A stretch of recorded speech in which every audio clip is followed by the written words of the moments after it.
several Grammy Award wins, the first women to be inducted into the Rock and Roll Hall of Fame, and dubbed as the Queen of Soul. Aretha Louise Franklin was born in Memphis, Tennessee, USA. Aretha was born to parents, Barbara Singer's homemaker, and Clarence Franklin, a Baptist minister. Aretha Franklin started to sing due to her father being a minister. Clarence Franklin was one of the most respected and prominent ministers in the country. Because of this, she grew up surrounded by local and national celebrities. Franklin learned how to play piano by ear and soon understood the correct tones and pitches needed for songs. Aretha Franklin released her first single at the age of 18, under Columbia Records. It reached number 10 on the Billboard charts, and her first record was released in January of 1961. Aretha Franklin, while working for the label, managed to score 2 more R&B hits, Operation Heartbreak and Won't Be Long. However, the people at Columbia Records often felt they didn't understand the direction Aretha wanted to go with her music, and felt they ultimately failed to bring out the potential she had.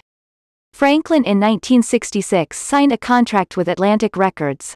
This would be where she released her first legendary single with the label called Respect, written by the King of Soul, Otis Redding. With this single, Franklin would trigger a new vocal skill called call and response. This new skill with backup singer would help liven many of her singles. While being signed with Atlantic Records, what followed was 3 additional top 10 hits: Baby I Love You, A Natural Woman, and Chain of Fools.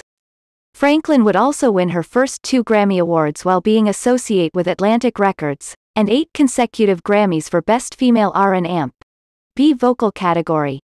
Franklin had not only achieved her dream of becoming a musical sensation but stood out as a significant person in the civil rights movement for her single with Otis Redding, Respect. The song helped send a message to Americans of equality, peace, and justice. In the 60s, Franklin continued to release pop hits such as Think, I Say a Little Prayer, and Ain't No Way. After these amazing hits to many listeners, she was seen as the Queen of Soul.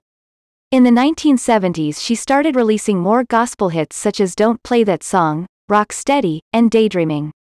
It was foreseeable that Franklin would soon stumble upon a masterpiece which would be the best-selling gospel album of all time, which she did in 1972 with her album, Amazing Grace. In the mid-70s, even though she was releasing hit songs, she soon began to lose touch with her soul pop audiences due to the disco genre making its entrance into mainstream music. In 1979, she released an album in order to gain the audience of disco lovers called La Diva. La Diva sold less than 50,000 copies and was marked as the lowest point in Franklin's career. In June 10, 1979, her father, Clarence Franklin, was shot by a mugger. This left Clarence Franklin in a coma for 5 years, and Aretha decided to move back to Detroit to take care of her father. Clarence Franklin died on July 27, 1984. In 1980, along with several other musicians such as Ray Charles and James Brown, Aretha Franklin appeared in the hit movie, The Blues Brothers. In 1982, she soon returned to the R&B top 10 charts with her hit album, Jump to It, featuring Luther Vandross. It sold more than 600,000 copies and was gold certified, managing to stay on number 1 for 7 weeks. In 1985, Franklin released an album which featured a unique, never-before-heard element of rock. The album was called Who's Zoomin' Who, and soon went on to receive platinum-certified success. The album also featured a hit song with George Michael called I Know You Were Waiting for Me, and the album went on to sell more than 1 million copies. In 1987, Aretha Franklin sang the theme song to the sitcom created by Bill Cosby, A Different World. In 1989, she released a pop album which featured Elton John, James Brown, The Four Tops, Kenny G, and Whitney Houston, called Through the Storm. In 1992, Aretha Franklin sang the song Someday We'll All Be Free to the soundtrack to the biopic movie, Malcolm X. Aretha Franklin in 1993 sang at Bill Clinton's inauguration.